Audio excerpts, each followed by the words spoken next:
কোন কোন ওলামা একরাম বলছেন ভাগে কোরবানি দেওয়া যাবে না, বরং গরু হোক আর ওঁট হোক, যত বড় পশুই হোক, দিলে একজনের পক্ষ থেকে দিতে হবে, 7 ব্যক্তির পক্ষ থেকে যথেষ্ট হবে। এই যে কথা প্রচলিত আছে, এটাকে অনেক কোন কোন ওলামা একরাম কি করছেন, অস্বীকার করছেন। আসলে সঠিক কোনটা এ ব্যাপারে আগেই বলেছি যে একাডেমিক আলোচনা খুব বেশি লম্বাচড়া করার ইচ্ছা নাই এবং সুযোগও নেই। শুধু সংক্ষেপে এটুকু বলবো, সব যুগেই সবচাইতে বেশি সংখ্যক ওলামাদের মতে, বলা যায় প্রায় সবার মতে, সমস্ত ওলামা একরামের মতেই বলা যেতে পারে প্রায়, গরুর ক্ষেত্রে একটা গরু 7 জন ব্যক্তির পক্ষ থেকে কি হবে, কোরবানির জন্য যথেষ্ট হবে।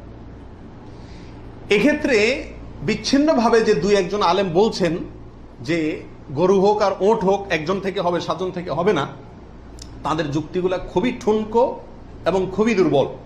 নবী আলাইহিস সালাম যে সফরে একাধিক ব্যক্তিকে কোরবানিতে অংশগ্রহণের সুযোগ দিয়েছিলেন, তারা বলেন যে এটা সফরের জন্য নির্দিষ্ট, অথচ নবী আলাইহিস সালাম সেটা নির্দিষ্ট করেন নাই, এটা ওনারা নির্দিষ্ট করছেন। নবী আলাইহিস সালামের কোনো নির্দেশ সফরে হোক, হাজারে হোক, সফরের বাইরে হোক, যে কোনো নির্দেশ সাধারণত ব্যাপকভাবেই সবার জন্য সব সময়ের জন্য প্রযোজ্য হয়, যদি কোরআন এবং সুন্নাহর কোনো বর্ণনা দ্বারা নবী আলাইহিস সালাম নিজে ওইটাকে নির্দিষ্ট না করে দেন।